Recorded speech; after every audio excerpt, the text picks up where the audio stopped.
touches de raccourci. Personnalisation des touches de raccourci. C'est-à-dire comment créer un profil personnalisé.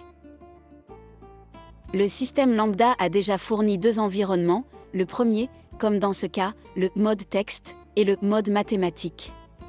Pour les éléments mathématiques les plus courants, il existe un certain nombre de touches de raccourci, comme nous l'avons vu, par exemple, pour écrire la racine, vous utilisez CTRL-R, pour la puissance, CTRL-R. Pour la puissance composée, vous utilisez CTRL-SHIFT-I accentué, pour la fraction, vous utilisez CTRL-Q, ou Q signifie quotient, etc. Il existe également des touches de raccourci pour certaines fonctions du système, telles que les classiques copier, coller, sélectionner tout ou rechercher. Nous avons également l'expression dupliquer, ainsi que toutes les commandes de la calculatrice. Il n'existe évidemment pas de combinaison de touches pour tous les éléments mathématiques possibles, car elles seraient excessives, et les mémoriser toutes serait en effet compliqué. Également parce qu'il serait nécessaire d'attribuer une combinaison de touches complexes. Comme dans le cas de la théorie des ensembles où il y a deux touches, CTRL et ensuite une autre lettre. Il est toutefois possible de personnaliser cette association, car il peut arriver que, pendant une certaine période, on ait besoin d'utiliser plus souvent certains éléments. Et ensuite, même si ce n'est que pour une période, il est intéressant d'associer certains éléments à des clés qui n'ont pas encore été attribuées. Cela peut être utile, par exemple, en théorie des ensembles, ou pour les symboles du premier degré, les symboles du second degré avec les angles, ou même, par exemple, le symbole de l'infini, qui est généralement introduit dans les dernières années de l'école secondaire, et il n'est donc pas logique de lui attribuer un raccourci clavier immédiatement.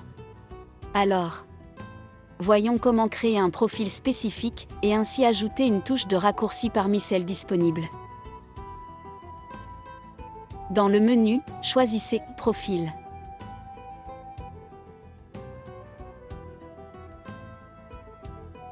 En cliquant sur « Personnaliser », vous ouvrez une fenêtre dans laquelle vous pouvez, en cliquant sur « Plus », ajouter un profil que nous appelons « Test ».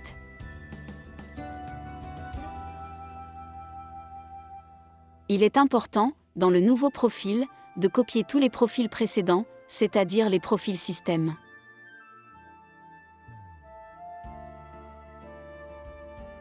Puis avec le profil complet, copier les informations précédentes avec toutes les valeurs des touches de raccourci. Afin de ne pas avoir à modifier celles qui ont déjà été définies par défaut. À ce stade, dans le profil « Test », nous pouvons ajouter des touches de raccourci. Par exemple, allons dans le groupe des symboles et cherchons le symbole de l'infini.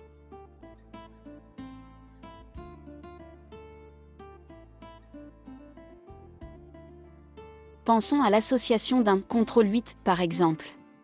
Le 8e fait penser à l'infini comme symbole inversé, mais je pourrais aussi en associer d'autres. Toutefois, si vous vouliez associer un CTRL-A, vous obtiendriez un message d'erreur en essayant de le saisir, car le CTRL-A a déjà été utilisé dans le menu Système pour tout sélectionner.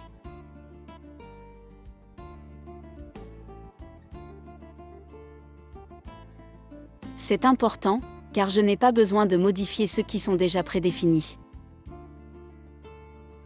Je choisis donc le CTRL-8 et il est effectivement accepté, nous le voyons également affiché dans cette fenêtre.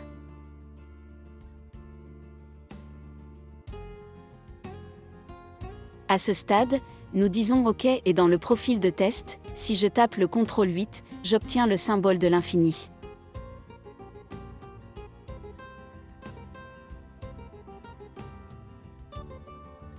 Lorsque Lambda démarre alors, il suffit de choisir le profil choisi d'une période spécifique qui peut alors avoir le nom spécifique. Par exemple, définir le profil signifie que j'ai associé à tous les symboles d'ensemble, ou de logique, toutes les touches de raccourci, pour obtenir la saisie la plus rapide au clavier.